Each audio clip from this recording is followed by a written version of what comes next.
Capítulo 4, los versículos 13 y 14. Vamos a comenzar ahí.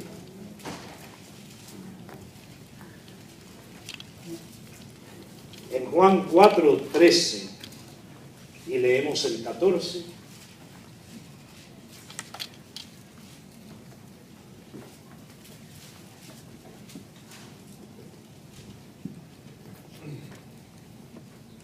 Dice la palabra: respondió Jesús y le dijo: cualquiera que bebiere de esta agua volverá a tener sed, mas el que bebiere del agua que yo le daré no tendrá sed jamás, sino que el agua que yo le daré será en él una fuente de agua que salte para vida eterna.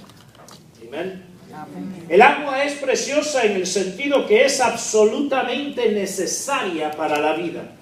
La vida existe y se sostiene solo por el agua que Dios ha creado en nosotros, pues somos aproximadamente un 60% agua, y por el agua que Dios ha creado en el mundo, la vida se sostiene. La mayoría solo podemos imaginarnos cuán seca se siente la boca de un ser verdaderamente sediento. Solo podemos imaginarnos la desesperación, el sufrimiento, la agonía física y mental que resulta cuando el cuerpo humano sufre los rigores de falta de agua por un tiempo extendido. Pero en otro sentido, todo ser humano tiene sed espiritual. Aunque muchos lo niegan, pretendiendo en vez encontrar suficiencia en sí mismos o en religiones o en filosofías huecas, la verdad es que todos tenemos esa sed espiritual porque todos somos pecadores que no estamos tranquilos con nosotros mismos porque somos pecadores. Nos sentimos culpables, nos sentimos mal y nos sentimos no suficiente, y en ese sentido tenemos sed. A esa sed humana de cada pecador se refirió Jesús en este pasaje. La sed de los pecadores en el sentido espiritual es tan agonizante, tan desesperante como la sed por el agua física. Pero Jesús ofrece la solución a nuestros problemas de sed espiritual. Hoy nos vamos a dedicar a descubrir en este pasaje y en las Escrituras esa solución a la sed espiritual. Oremos.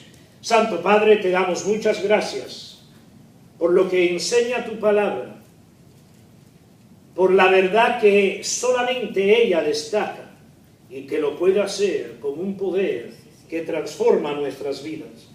Te pedimos, Señor, que tú transformes nuestras vidas hoy al escuchar tu palabra. Padre, recordamos hoy a Isabel, que sufrió un gran accidente esta semana y está en su casa recuperándose. Padre, ayúdala, guárdala y protégela.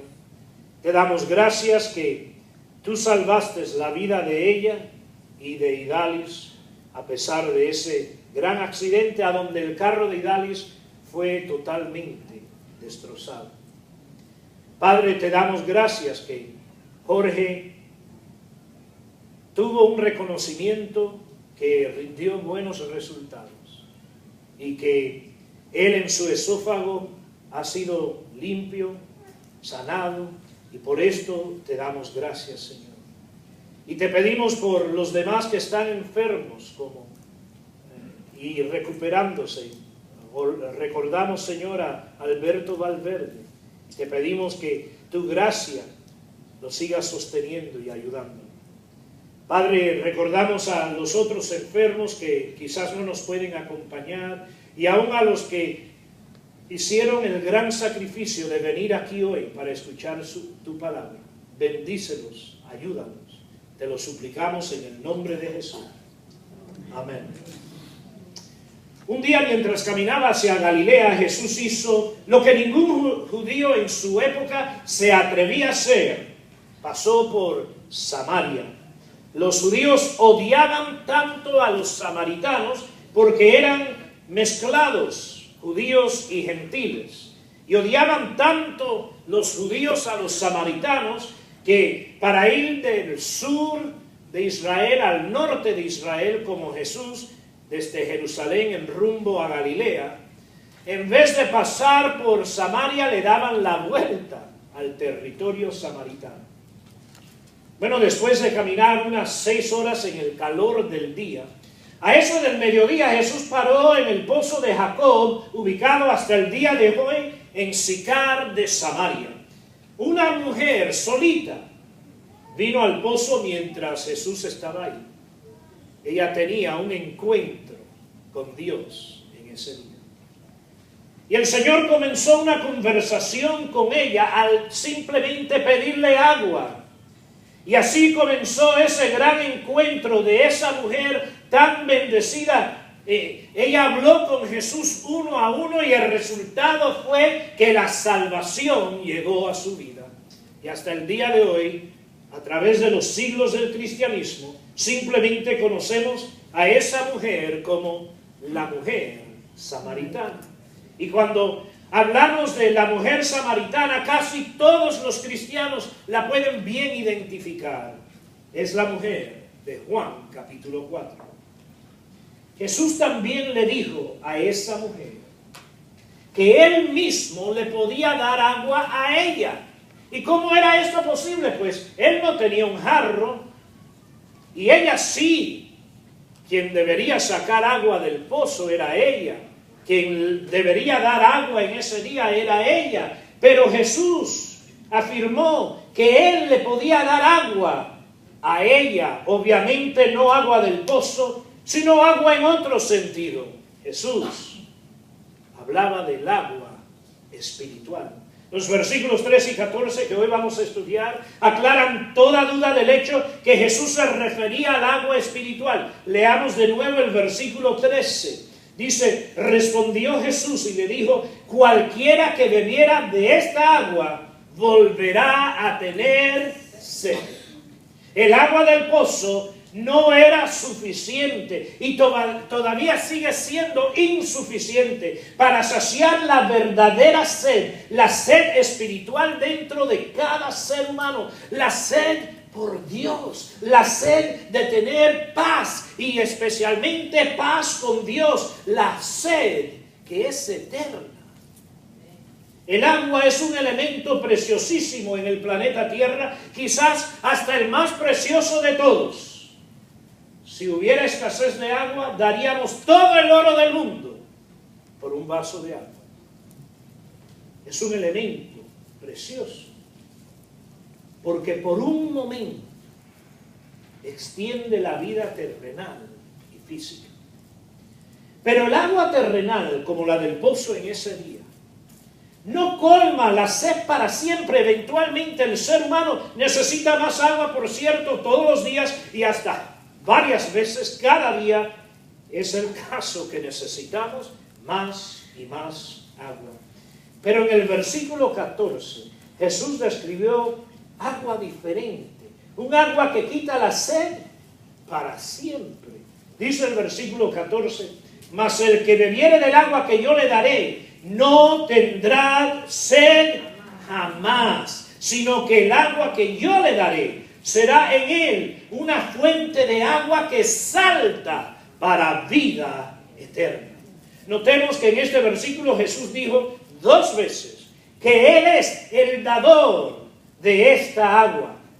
Todavía no hemos estudiado a lo que se refería Jesús, pero sabemos esto: de Él viene, está en su potestad, porque Él es quien la da. Es decir, esta agua no está al alcance del ser humano, a base del esfuerzo humano. Esta agua no se puede encontrar, no se puede cavar por ella, no se puede conseguir de cualquier pozo, estanque, río, lago o poza honda, ni siquiera se puede comprar con todo el oro del mundo. Esta agua simplemente tiene que ser dada por Jesús y recibida por el hombre. del versículo 14 también podemos notar que el agua mencionada por Jesús no es agua literal o física, porque dice el pasaje que esta agua se multiplica a ser una fuente, y esto no pasa con el agua física, no se multiplica. Si yo le doy un vaso de agua, no se va a multiplicar en una fuente. Y aún más notoriamente el agua, dice este pasaje, salta para vida eterna. Así que no es agua normal, esta agua, pues tal agua no rinde vida eterna.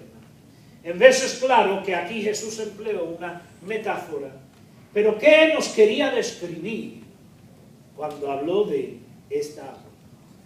Bueno, sería verdaderamente un gran misterio de la Biblia, aquello a lo cual Jesús se refirió con la mujer samaritana cuando habló de agua viva que solamente Él podía dar. Sería verdaderamente un misterio de la Biblia si no fuera por Juan capítulo 7, versículos 37 al 38. Ahí leemos 2 o 3 capítulos hacia adelante en la Biblia, en Juan 7, 37, en el último y gran día de la fiesta, Jesús se puso en pie y alzó la voz diciendo: si alguno tiene sed, venga a mí y beba. El que cree en mí, como dice la Escritura, de su interior correrán ríos de agua viva. Esto dijo del Espíritu que habían de recibir los que creyesen en Él, pues aún no había venido el Espíritu Santo, porque Jesús no había sido aún glorificado. Esto dijo del Espíritu que habían de recibir los que creyesen en Él. Este pasaje remueve toda duda sobre la identidad literal del agua metafórica mencionada en Juan capítulo 4 y de nuevo aquí también en Juan capítulo 7. Es el Espíritu Santo. El agua que solo Jesús puede dar es el Espíritu Santo. El agua viva es el Espíritu Santo. El agua que salta en nosotros como una fuente es el Espíritu Santo. El agua que fluye en nosotros como un río es el Espíritu Santo. El agua que rinde la vida eterna es el Espíritu de Dios. Amén. El Espíritu Santo. Juan 7 dice que Jesús habló sobre este tema en el último y gran día de la fiesta. Se refiere a la fiesta de los tabernáculos. Para entender completamente la declaración grandiosa de Jesús en este pasaje, se tiene que saber un poco más sobre la fiesta de tabernáculos, la fiesta de Sukkot para los judíos. Era la más celebrada entre las 7 fiestas en el calendario judío, aún más celebrada que las Pascuas, porque era la fiesta más gozosa. Explícitamente en su palabra, Dios mandó que los judíos en esta fiesta debían celebrar con mucho gozo, con mucha música, con mucho baile. La fiesta de los tabernáculos ocurría 5 días después del día más alto y sagrado en el calendario judío, el día de la redención. 5 días más tarde, la fiesta de tabernáculo. Bueno, y por casualidad esto ocurre más o menos en septiembre, octubre, según nuestro calendario. Ya pronto viene de nuevo